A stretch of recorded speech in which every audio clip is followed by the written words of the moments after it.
shine. For years, Leonardo DiCaprio has been instantly recognizable with his signature sandy blonde hair.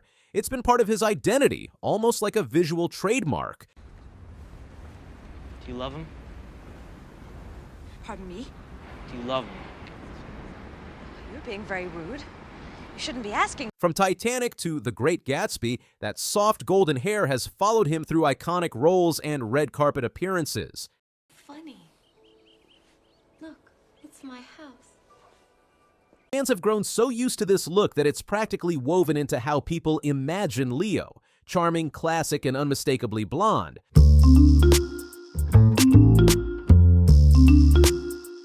But that image just got a serious shakeup. He's ditched the blonde completely. Leo has gone dark, and we mean really dark. We're talking deep brown hair, a noticeably tinted beard, and even darker, more defined eyebrows. The transformation is nothing short of striking. It's the kind of bold change that doesn't just alter a person's appearance. It flips the narrative. Suddenly, Leo doesn't just look like a movie star. He looks like a different kind of movie star. More intense and a little mysterious. The new look made its grand debut as Leo appeared alongside his co-stars to promote his upcoming film, One Battle After Another. As the flashes went off and reporters scrambled for quotes, it was clear that his transformation wasn't just a personal style choice, it was part of the performance. He wasn't just showing up to talk about a movie, he was the movie. The change in appearance added another layer to the buzz surrounding the film and left fans and critics wondering if this new look ties directly into the character he plays. In true DiCaprio fashion,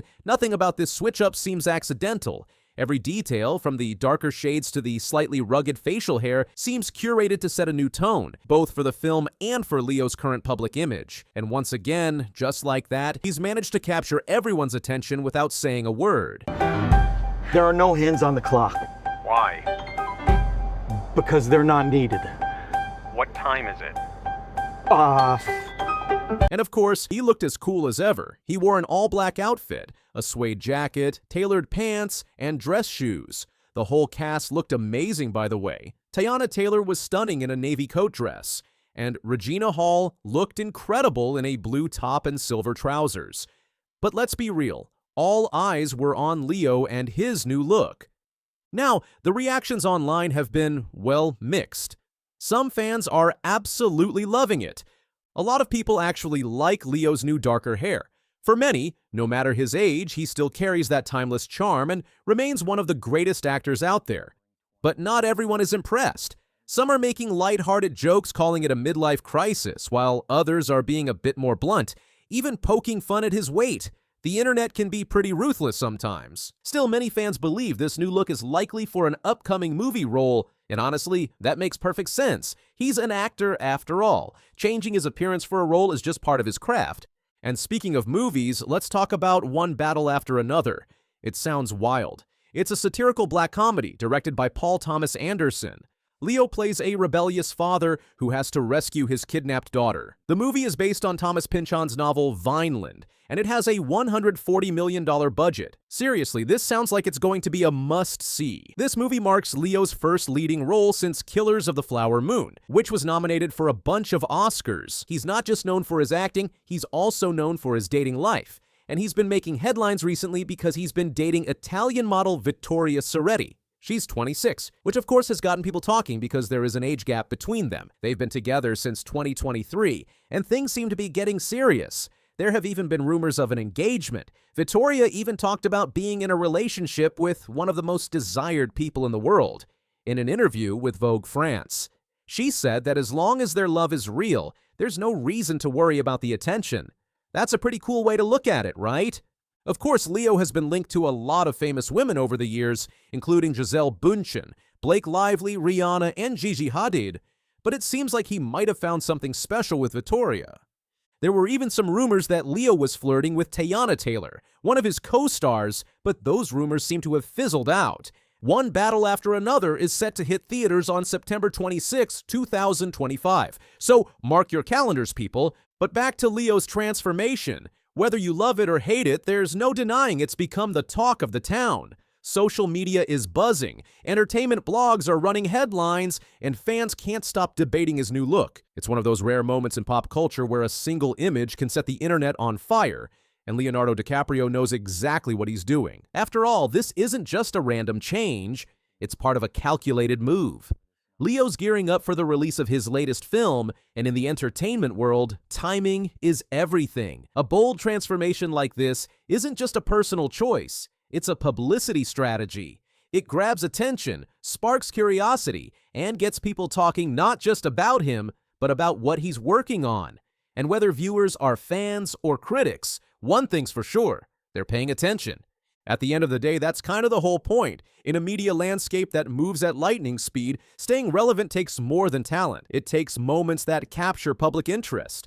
Leo's transformation might seem dramatic, even polarizing, but it's doing exactly what it was meant to do. Keep him in the spotlight right when it matters most. So, what do you think of Leo's new look? Are you a fan of the dark hair, or do you prefer his classic blonde? Let me know in the comments below. And that's all for today, guys. Don't forget to like and subscribe for more celebrity news and updates, and I'll see you in the next video. The sound was unmistakable, a thunderous pop, like a gunshot.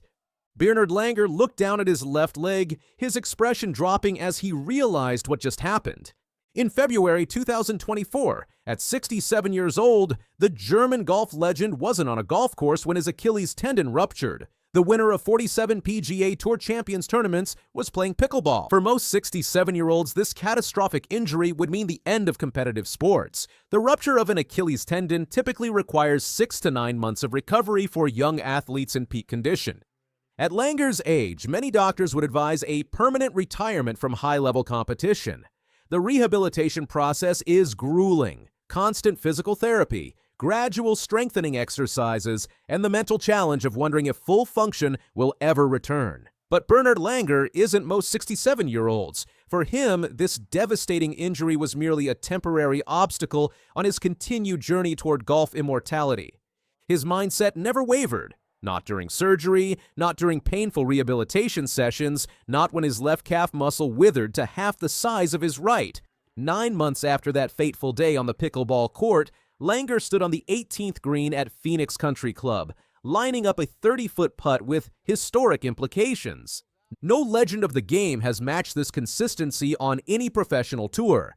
Not Jack Nicklaus with his record 18 majors, not Arnold Palmer with his army of devoted fans, not even Tiger Woods in his prime dominance. Incredible, just incredible. He just defies anything. He's an absolute incredible golfer, said Ernie Els, himself a legend of the game. At 55, Els is considered a veteran on the Champions Tour, but to Langer, he might as well be one of the kids. Bernhard Langer's professional career began more than 5 decades ago. Born in Germany, he has called Boca Raton, Florida, home for over 40 years. His life priorities are simple: family and golf. Both occupy much of his time, especially playing a sport at a world-class level while approaching 70. During his rehabilitation, Langer worked through physical therapy exercises, grimacing through the pain, but never losing sight of his return to competition. "I'm a very positive person, so I always thought I would be able to come back," Langer said. "My surgeon and PT said if everything goes somewhat well, you should be okay. Just, you're probably going to lose half the season or something like that." It went more than somewhat well for the World Golf Hall of Famer. The man who has defied his age over and over again was back playing competitive golf in just 3 months. In May 2024, Langer returned to competition at the Insperity Invitational in Texas. His dedication to fitness, which has grown as Langer has aged, played a huge role in his recovery. That passion led to Langer producing exercise videos from his yard and pool during the pandemic that he titled "Burn Baby Burn." Hashtag Feel the Burn. Throughout the season, Langer often used a golf cart, stepping carefully from it with his left leg still visibly smaller than his right. "My calf is only about half as big as the other one," Langer explained. "I just can't walk very far, and I can't run and jump and all that kind of stuff. I'm not really in a lot of pain, it's just not totally right." But on the golf course, everything was right. After his comeback, Langer entered 14 more events, finishing with 8 top 10s, reestablishing himself as arguably the greatest golfer in the 44-year history of the 50 and above circuit. At the Charles Schwab Cup Championship in Phoenix in November 2024, Langer was playing with house money. Stephen Alker had already secured the season-long Schwab Cup points race, but Langer's personal streak of winning at least once each year on the Champions Tour since 2007 was on the line. For 3 straight rounds, Langer did something remarkable. He shot his age or better. Opening with a 69, he followed with rounds of 64 and 67, putting himself in position to make history once more. On the final round, Langer stood over his 30-foot birdie putt on the 18th green, the tournament hanging in the balance. As he tracked his final putt, he wasn't sure if it had the distance. He played it 2 cups to the left. When the ball dropped into the cup, in Langer's words, all hell broke loose kind of emotionally. He dropped his putter, raised his arms, and tossed his trademark visor to the ground in jubilation. The victory secured his place in golf history again. Langer had already broken his own record as the oldest winner on the Champions Tour when he won at age 64 in 2021. Now at 67, he's extended that record 3 more times. People say, "Why am I still playing?" Langer reflected after the win. Well, this is why, because I enjoy the adrenaline, I enjoy being in the hunt, and I still feel like I can win and be there on the leaderboard. I've just proven that again, becoming the oldest winner again and again. Out here, it's been great to compete against these guys. It never gets old. Never gets old. A fitting phrase for a man who has won a golf tournament on all 6 continents where the sport is played, who has won at least once in each of the last 18 years on the PGA Tour Champions, and who produced exercise videos during the pandemic to pass the time. Langer had planned for 2024 to be his final Masters, where he won his 2 major championships in 1985 and 1993. But his farewell has been pushed to 2025 because of the injury. "That course is just so long," Langer said of Augusta National. "The last 5 or 10 years when I played there, it's just playing very long. It's not much fun hitting 3 woods into par 4s and 2 hybrids. The holes are made for 7, 8, 9 irons, and I'm coming in with some metal and other things." While the young guns of golf rely on cutting-edge technology, fitness regimens, and swing analytics, Langer has quietly built his own fountain of youth through disciplined preparation, competitive fire, and an unwavering positive mindset. His swing remains remarkably consistent despite his age. In a sport dominated by stories of young phenoms like Scottie Scheffler and aging stars trying to recapture past glory like Jordan Spieth, Bernhard Langer has crafted a different narrative entirely. One where age truly is just a number and winning never gets old. As Langer walked off the 18th green with a slight limp, his smile was wide and his eyes were already focused on the next challenge. For Bernhard Langer, at 67, it's not about coming full circle, it's about continuing to trace new circles of excellence on golf courses all over the world. As a middle-aged womanizer whose life is in neutral, he has sent an anonymous letter informing him he has a 19-year-old son. Legendary actor and comedian Bill Murray has just opened up about one of his biggest regrets in his storied career, turning down a chance to work with Hollywood icon Clint Eastwood in the 1980s. In a candid interview on The Howard Stern Show, the 74-year-old Ghostbusters star delivered a powerful message of remorse that reveals a rare glimpse into the road not taken for one of America's most beloved actors. "When I see him, I'm like, I'm sorry, I wish I'd done that, Clint. I'm really sorry," Murray confessed during the emotional interview.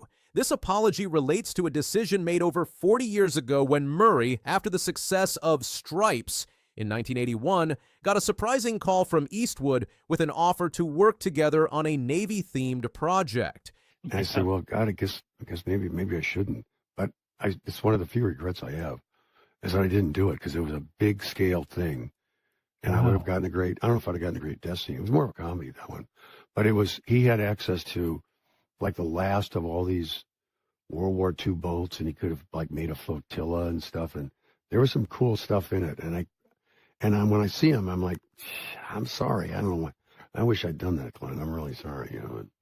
He's certainly well over it. The original connection between the two cinema legends began when Murray, impressed by Eastwood's films like Thunderbolt and Lightfoot, made a bold move that many actors would never dare attempt. A long time ago, I was watching the Clint Eastwood movies of the day, like Thunderbolt and Lightfoot or whatever the hell the movies he was making then. I was just a sort of up-and-coming guy, and I went, man, his sidekick gets killed, and he avenges. But the sidekick gets like a great part, a great death scene. I was like, I got to call this guy. So I called him out of the blue. What followed was an unexpected opportunity that Murray ultimately declined, a decision he now counts among his few career regrets. When Eastwood asked if Murray would consider doing another service comedy, the SNL alum hesitated, concerned about being typecast after his success in Stripes. Geez, when I become like Abbott and Costello, I had to do like military movies. And I said, well, God, I guess maybe I shouldn't. Revealing the thought process that led to his fateful decision.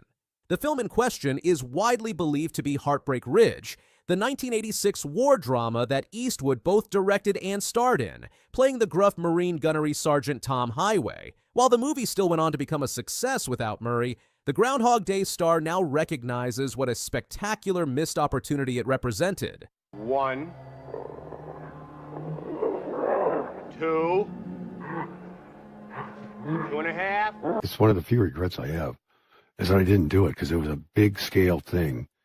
And I would have gotten I don't know if I'd have gotten a great death scene. It was more of a comedy, that one.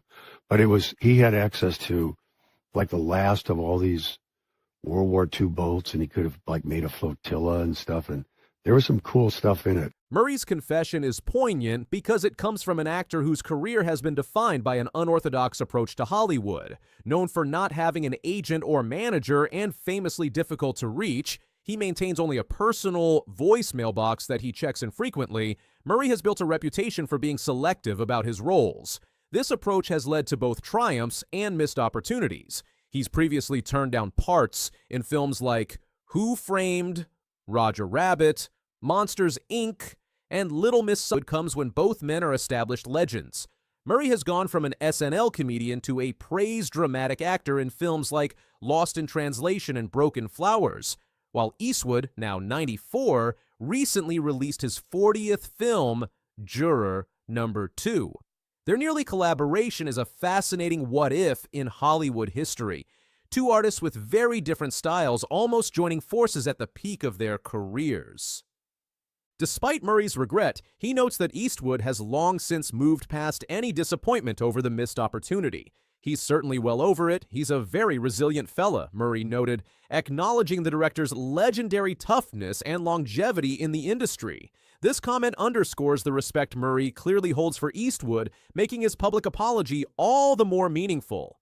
The interview also revealed another interesting piece of Hollywood history when Stern pointed out that Stripes, the very film that inadvertently led to Murray turning down Eastwood, was originally written for comedy duo Cheech and Chong. They could have had fun with it. There were lots of stoner scenes in it, Murray acknowledged. Instead, with Ivan Reitman directing and Murray starring alongside John Candy, the film became the fifth highest grossing release of 1981, further cementing Murray's status as a comedy superstar. Murray's candid admission offers a fascinating look at the behind-the-scenes decisions that shape Hollywood careers and the genuine emotional weight that can accompany professional choices decades later. For a man who has built a career on his seemingly carefree, detached persona, this moment of vulnerability and regret provides a compelling contrast to his public image. The revelation also highlights the complex nature of career choices in Hollywood, where actors must constantly balance concerns about typecasting against potentially transformative opportunities.